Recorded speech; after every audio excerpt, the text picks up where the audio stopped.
안녕하십니까. 대치동 365 열린가정의학과 김갑성 원장입니다.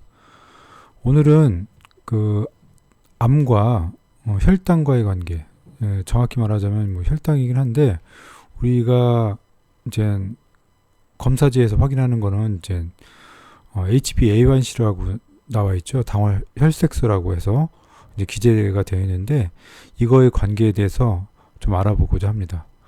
여기 보면 브리티시 저널 오브 캔서거든요.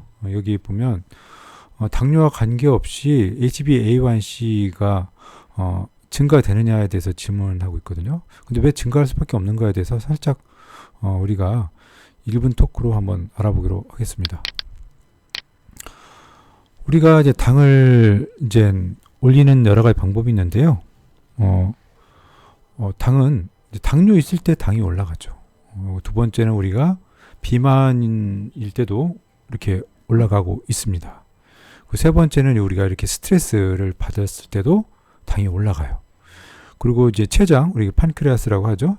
췌장의 이제 기능이 이제 떨어질 때, 부전이 일어났을 때 췌장에서 인슐린 분비가 안 되니까 결국에는 이렇게 이제 혈당이 올라가게 됩니다.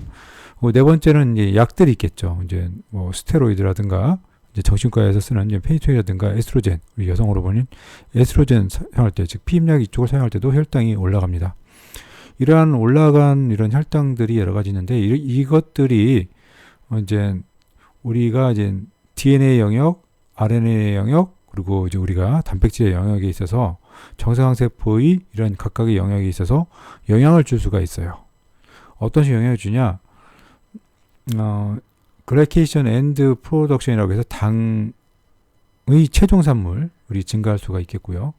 그리고 ROS, 즉 활성산소의 이쪽이 이제 증가해서 DNA에 대한 브레이크, DNA 끊어진다든가, 그리고 뮤테이션, 돌연변이죠. 그리고 DNA 복구가 잘 안 된다든가, 그리고 후상적인 여러 가지 이제 모디피케이션이라든가, 그리고 온코제닉 진이라고 해서 암 유전자라든가 또는 암을 억제하는 유전자의 조절에 있어서 문제가 발생할 수 있는 거예요.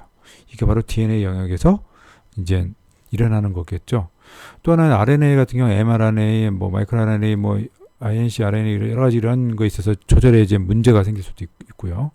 또 하나는 우리 단백질 쪽에서 보면 전사 후 포스트 트랜스레이셔널 이제 모디피케이션에 대한 이제 부전이라든가, 그리고 온코프로테인, 즉 우리 암에 대한 암 단백질에 대한 조절이 이제 진폭이 왔다 갔다 하는 거죠. 업과 다운이 레귤레이션에 문제가 생긴다든가, 그리고 염증, 그리고 축척이라든가 어떠한 한 곳에 이제 필드 캔서리제이션에 있어서의 이제 암 대사 쪽으로 이제 간다는 거죠. 이와 같은 것들이 쌓여서 DNA 영역 부분, RNA 영역 부분, 이런 단백질에 대한 영역 부분이 서로 여러 가지 이제 문제가 생기는 거죠. CMIC라든가 AKT라든가 ERK라든가 또는 이런 RNA가 이 DNA에 또 영향을 줘서 서로 이렇게 돌고 돕니다. 그래서 종양학적 전이에 이제 기여하게 되는 거죠.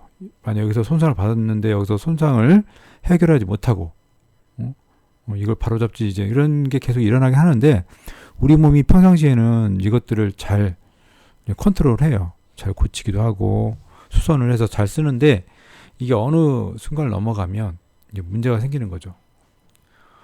이런 걸 볼 수가 있겠고요. 마지막에 우리 그래프를 보면 우리 당화 혈색소와 혈당, 즉 혈당과 우리 암과의 위험도 비율을 볼 수가 있겠습니다.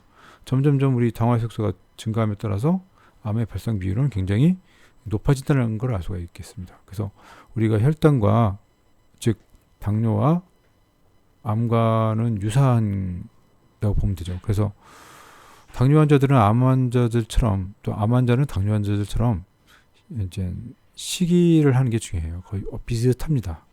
이런 점에서 우리가 생각을 해볼 수가 있겠고요. 우리가 병원에서 혈액 검사할 때 보통 당화혈 색소를 반드시 하셔야 돼요. 우리 한우 환자분들은 그 병원에다 얘기하셔서 이 HbA1c를 같이 꼭 체크해 주셨으면 감사하겠습니다. 여러분 화이팅!